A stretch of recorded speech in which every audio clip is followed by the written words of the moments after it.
Vincent McCory in Washington. Now, Zimbabwe's government has announced a $377 million project to deal with the housing shortage by constructing affordable homes before next year's election. But critics note such promises often come ahead of elections and that there are Zimbabweans who have been on a housing waiting list for more than a decade. Columbus Mavunga reports from Harare. Unemployed Sylvester Mutemashinga is one of the many Zimbabweans who have no decent place to live in. For 9 years now, he has lived in this structure made mainly of plastic. My wish is to get money and build a house so that I can stay comfortably with my family. I live with my wife, child, and nephew. But because of the difficulty of life, jobs are hard to come by. The small jobs we get do not pay enough. You end up getting money just for subsistence.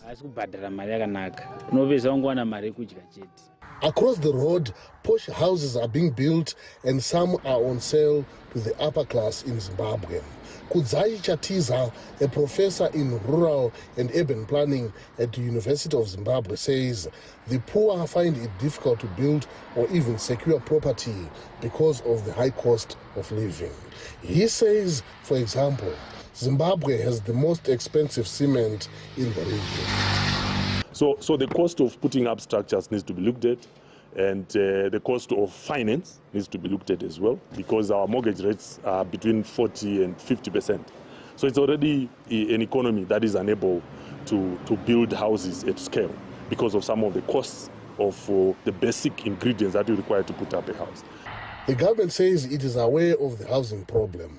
Monica Mchangwa, Zimbabwe's Minister of Information, says the government has started constructing houses nationwide at more than 50 sites which should be ready for occupation by next year. She says the construction is part of efforts to clear the waiting list for homes, which has grown to more than 1.5 million. The sites are expected to avail 324 blocks of flats, yielding a cumulative 5,184 units, and this is just for the emergency settlements. Then the total cost required for construction of flats up to the 2023 amounts to US dollars $377 million. In the past, similar pronouncements have been made with elections around the corner. Whatever the outcome, Mutemashinga hopes to get into a decent home soon. Columbus Mavunga for VOA News, Harare, Zimbabwe.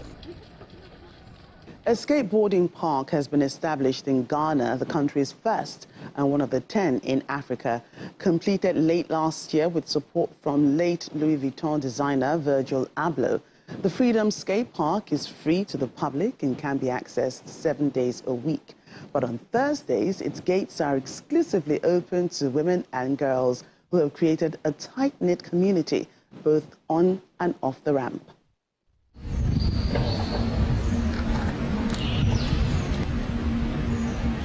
A year ago, Harmony Bakata quit a banking job to pursue a love of skateboarding. Her family objected. Skateboarding is not a popular sport in West Africa and is often regarded as a male sport.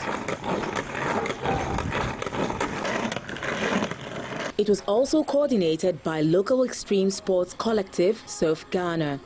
Through them, Bakata, who previously didn't know any female skateboarders, discovered the Skate Girl Club. Back then, I felt like I only knew me as the only girl who was skating, so it was kind of a bit, But after I saw other girls, I was like, oh, okay, so it's good now. I can practice with them and all that. So it encouraged me to continue. And when we would have meetings, it was just more than skateboarding. We would talk about other things, mental health, cooking, gardening, and all those things. And I really felt comfortable. And that's what Skate Girl Club is all about. Nobody's here. It's okay. No, I'm here. Don't worry. Calm down. Today, Bakata teaches a passion to other women and girls, including Lila. Despite having only skated for a few months, the 4-year-old has already conquered one of the park's biggest ramps. Her mother, Miriam, says it's important for girls to see each other doing sports largely associated with boys. It's also good to just have a place for the girls to, to have examples of each other, to take examples from each other, because I guess as a girl, you see everything. You see boys doing everything. Boys are good skaters, boys are footballers, boys. And she even told me last time, like, oh, as a girl, can I do this? Or as a girl, can I do that? I'm like, yes, Mama, you can do anything. Like, literally, that's one thing I keep telling her every day. You can do anything. Just 17% of the world's weekly skateboarders were women in 2018, according to data from Grandview Research. Bakata hopes women-only sessions at the skate park will encourage Ghanaian women to give it a go, and that you should never give up.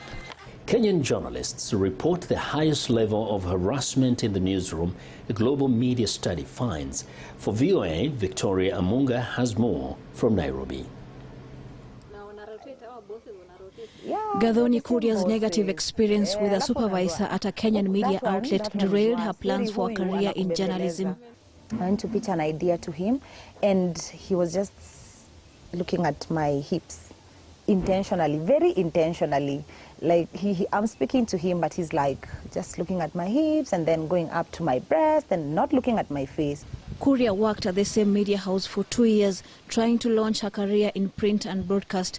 But she says rejecting sexual advances from a supervisor changed that trajectory.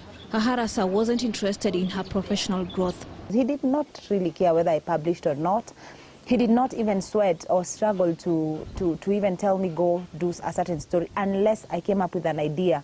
And that idea would be merged up sometimes with someone else's story. So you see, I became almost like just a trophy seated at the desk. Kuria's former supervisor told VOA her claims are ridiculous and suggested she report them to the police.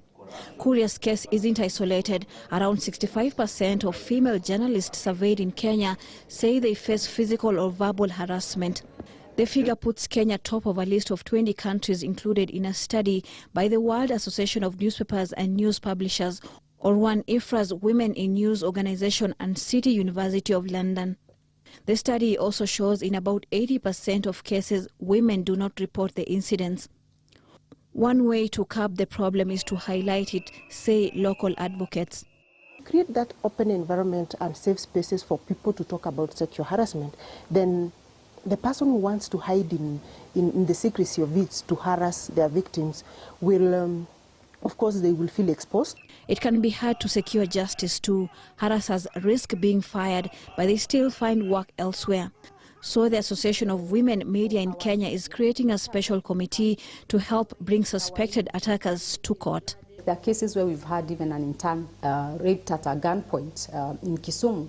But if you look at even how that case was handled, the media house sat, listened to the case, found the guy guilty and fired him.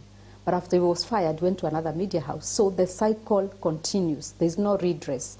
There's no punishment. There's no justice for the victim. Kuria for now has abandoned her aspirations to be a journalist, but media advocates hope the Women in News study will shine a light on sexual harassment in the newsrooms and offer support for reporters like Kuria. Victoria Amunga for VOA News, Nairobi. Kenya has held its first ever all-women car racing competition featuring a lineup of female drivers aimed at challenging stereotypes in motorsports. Dubbed the Lioness Rally, the race attracted 8 teams, all female, who drove over the humps to the delight of spectators. Kenya's Maxime Wahome emerged victorious as the winner of the first ever all-women's rally competition held in the East African country. Dubbed the Lioness Rally, the race was held on Sunday and attracted 8 teams, all made of female race drivers.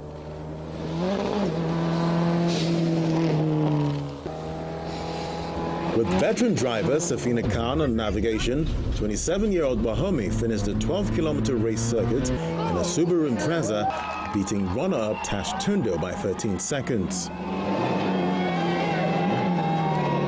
If we have more rallies like this, we can get to having a WRC of only women, but it takes a while.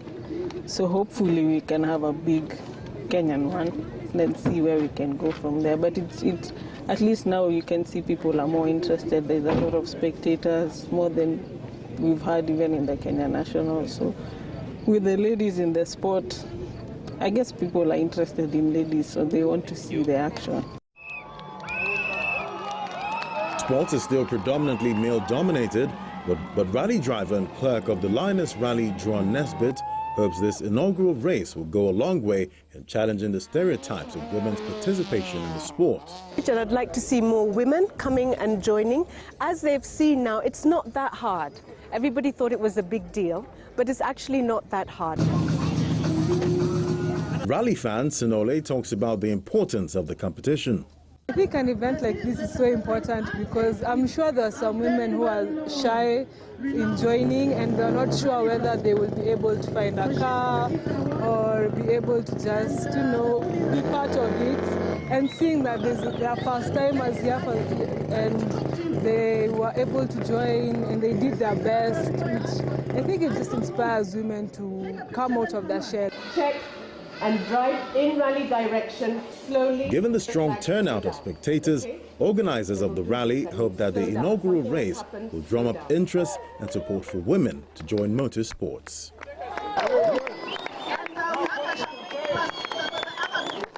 The Intercultural Circus Festival of Abidjan is underway following a much reduced event last year because of the pandemic. Touted as West Africa's largest circus festival, the event brings together performers from around Africa and beyond. Henry Wilkins has this report from Abidjan. West Africa is beginning to open up to the world again. As COVID-19 travel restrictions are lifted, cultural events like the Intercultural Circus Festival of Abidjan, or RICA, are returning. The festival was held last year, but it was much smaller because of the pandemic. RICA founder Chantal Dijeje says COVID-19 made organising the festival very difficult.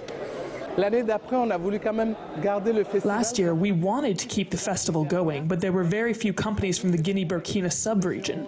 And this year, the festival has become more colorful because we have 9 companies and 57 artists from many different countries. 57 artistes qui viennent de beaucoup de pays différents. This year, RICA is hosting acts from Lebanon, France, Morocco, Guinea, as well as a troupe of acrobats known as Atufa from Burkina Faso. Atufa's artistic director says he faced obstacles becoming a circus performer. It took courage to take this initiative because my parents hate me doing this sport. If I was not here, I would be in the village right now because they didn't want me to do this job.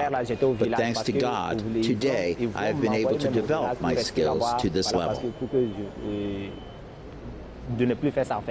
Voilà, mais grâce à Dieu, aujourd'hui, je peux dire Dieu merci, j'ai eu à développer les choses aussi. Atufa's performance reflects the ongoing war in Burkina Faso against armed terrorist groups, says Tanyan. It is through our movements and the performance that we manage to express the war. It changes people's lives because there is a war in our country. The festival, said to be the largest of its kind in West Africa, has helped promote African circus performers internationally, says RICA director Dijeje.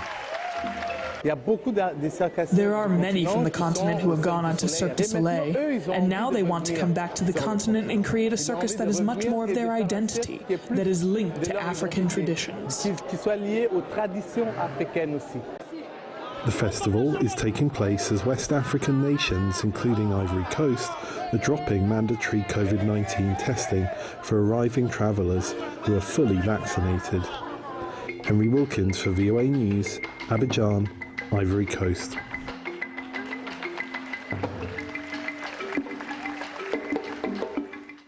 Well, and that's our show for today. You can find all the continent's top news and world news online at voaafrica.com. Check it out. I'm Vincent McCory in Washington.